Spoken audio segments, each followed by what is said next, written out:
জাতির শ্রেষ্ঠ সন্তান তোমাদেরকে কখনোই ভুলবে না বাংলাদেশের মানুষ। কথাগুলো শুনে যান।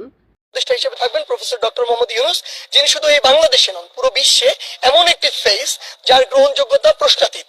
সেই জায়গা থেকে আমরা বিশ্বাস করি আমাদের পুরো প্যানেলটি আসলে এমন হবে যে এই প্যানেলটি হবে নির্দলীয় প্যানেল, এবং এই প্যানেলটির প্রত্যেকটি মানুষের উপরে দেশের প্রত্যেকটি স্টেক হোল্ডারের আসলে সে আস্থার জায়গাটি থাকবে।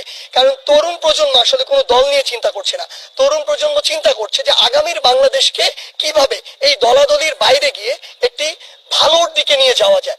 সেই জায়গা থেকে আমরা বিশ্বাস করি আমরা যখন এই নির্দলীয় যে আমাদের যে অন্তর্বর্তীকালীন সরকার যে প্যানেল এটি দিয়ে দিলে, সেই সরকার তিন বাহিনীর সাথে সমন্বয় করে বা পুলিশ সহ যারা রয়েছেন সকলের সাথে সমন্বয় করে এই অন্তর্বর্তীকালীন সময়টুকু সুন্দরভাবে এই দেশ পরিচালনা করবেন।